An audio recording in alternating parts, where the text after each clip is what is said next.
পাণ্ডব দ্বারা নির্মিত 5 কেদারের পঞ্চমতম কেদারই হলো কল্পেশ্বর কেদার। আর এখানেই ভগবান শিবের জটা পড়েছিল বলে জানা যায়। তো আমি এখন চলে এসেছি এখন কল্পেশ্বর মন্দিরে একদম সামনে। পঞ্চকেদারের পঞ্চমতম কেদার এবং আমার 3য় নম্বর কেদার কমপ্লিট হতে চলেছে এই কল্পেশ্বরের মহাদেবের দর্শন করার সঙ্গে সঙ্গে। উত্তরাখণ্ডের উর্গাম ভ্যালির কাছেই অবস্থিত এই কেদারেই সারা বছর আসা যায়। আর আজ আমার গন্তব্য হবে এই পথেই।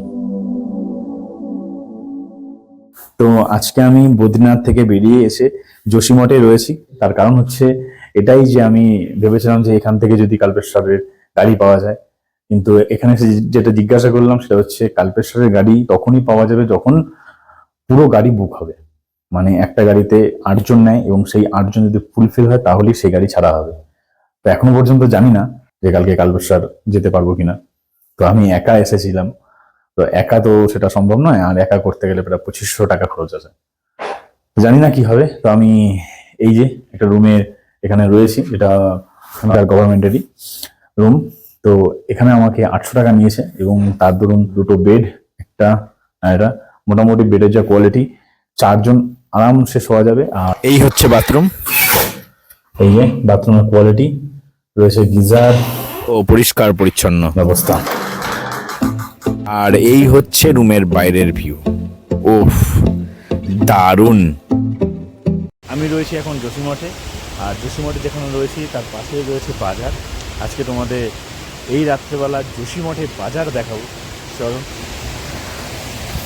আশেপাশে গ্রামের মানুষেরা এই যোশীমঠ থেকেই কিন্তু বাজার করে নিয়ে যায়, আর এখানেই সমস্ত রকমের জিনিসপত্র ও সবজি পাওয়া যায়। তো এই যে তোমরা দেখতে পাচ্ছ এখন এই যে সবজির দোকান, পুরো টাটকা সবজি। আর এই হচ্ছে উত্তরাখণ্ডের most popular veg spring roll ও আলু টিক্কা। তো এখানকার spring roll, veg spring roll এবং আলু টিক্কা ট্রাই করব।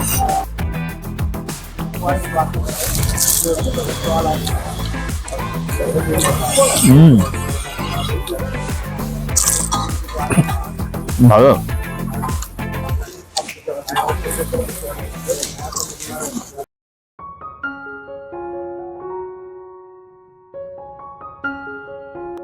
Good morning. আজ 27 অক্টোবর 2024, আর আমি রয়েছি এখন যোশীমঠে। কালকে এসে এখানেই ছিলাম। তো এখন আমি বেরিয়ে যাব কাল্পেশ্বরের দিকে। এখানে এক বাঙালির সাথে দেখা হয়েছে। প্রথমে আমি তো গাড়ি খুঁজে পাচ্ছিলাম না, কারণ যতক্ষণ না গাড়ি ফুল না হবে ততক্ষণ গাড়ি এখান থেকে কাল্পেশ্বর মন্দির যাবে না। তো আমি চিন্তিত ছিলাম খুব। তো এখানে এক বাঙালিকে খুঁজে পেয়েছি। সে তার ফ্যামিলি এবং তার এক বন্ধু ফ্যামিলিকে নিয়ে এসছেন এখানে উত্তরাখণ্ডে ঘোরবার জন্য। সেও যাবেন কাল্পেশ্বর। তো তারা আমাকে তাদের গাড়িতে যাওয়ার আমন্ত্রণ জানিয়েছেন। তো আমি এখান থেকে যাবো কাল্পেশ্বর, দেন হেলন, ও হেলন থেকে আমি যাব হরিদ্বার। পুরো ডিটেলস আমি আজকে আপনাদের সঙ্গে শেয়ার করব। তো ভিডিওটা স্কিপ না করে দেখতে থাকো, আর চ্যানেলটা ভালো লাগলে অবশ্যই লাইক করো। চলো, দেখা হচ্ছে কাল্পেশ্বরে। কথায় বলে মহাদেবের আশীর্বাদ যার উপর একবার বিরাজমান হয়, সে শত বাধা সত্ত্বেও লক্ষ্যে পৌঁছতে সাহস করে। আজকে আমার যাত্রাও ঠিক সেরকমই এক নিদর্শন হতে চলেছে। আমাদের গাড়ি এখন চলেছে যোশীমঠ থেকে বেরিয়ে মসৃণ চকচকে রাস্তা ধরে কল্পেশ্বরের দিকে। প্রথমে তো এক সুন্দর সকাল, তার উপর এরূপ পাহাড়ি রাস্তার সৌন্দর্য, যেন এক মায়াবী দিন কাটতে চলেছে আজ। তাই বেশি কথা না বলে আমার মুখকেও একটু বিরাম দিয়ে তোমাদের এই রাস্তার সৌন্দর্য উপভোগ করাই চলো।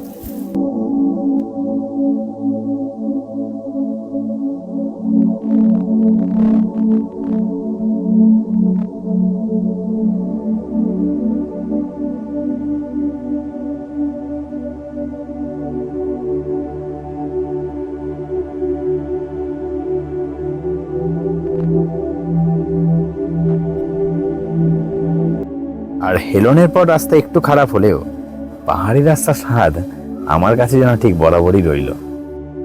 তবে এই রাস্তাও বেশিক্ষণ টিকল না। শুরু হলো জঙ্গলের মধ্যেকার রাস্তা, আর এই জঙ্গলের শেষেই রয়েছে বাবা কল্পেশ্বরের মন্দির। যোশীমঠ থেকে প্রায় 28 কিলোমিটার ও উর্গম ভ্যালি থেকে প্রায় 2 কিলোমিটার দূরেই রয়েছে এই কল্পেশ্বরের মন্দির। আর ওই যে দেখা যাচ্ছে ওয়াটারফলস, এটাই হলো সেই কল্পেশ্বর ওয়াটারফলস। আর ওখান থেকেই 200 মিটার দূরেই রয়েছে বাবা কল্পেশ্বরের মন্দির। এখান থেকেও জলের যা আওয়াজ, ও মাই গড। তো কল্পেশ্বর টেম্পলের দিকে যেতে গেলে আমাকে এই ব্রিজ ক্রস করে যেতে হবে। তো আমি এখন ব্রিজের সামনে রয়েছি, এখন ব্রিজ ক্রস করব। কেদারনাথ ও বদ্রীনাথে যেরকম মানুষের ভিড়, এখানে কিন্তু সেরকম একদমই নয়, আর সেজন্যই হয়তো এত পরিষ্কার।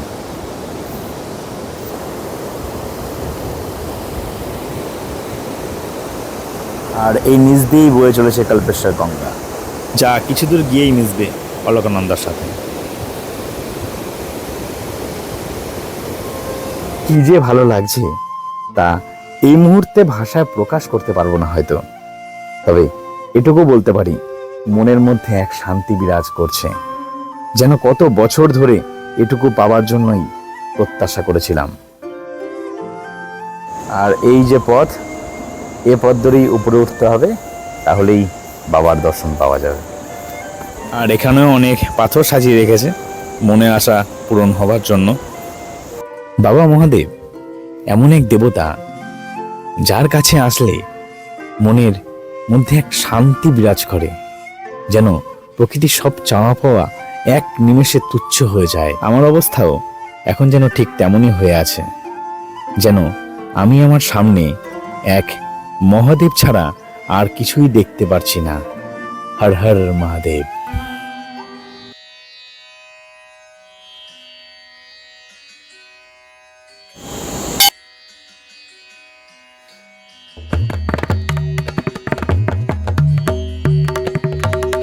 মনে করা হয় এই সেই জটাল আধার, যার জন্যেই এই কল্পেশ্বর।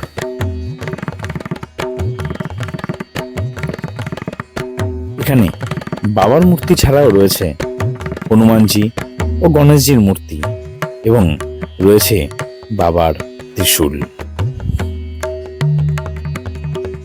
হর মহাদেব। তো আমার 3 নম্বর কেদার কমপ্লিট হলো। পঞ্চকেদারের পঞ্চমতম কেদার, মানে 5 কেদারের পঞ্চমতম কেদার হলো এই কল্পেশ্বর মন্দির।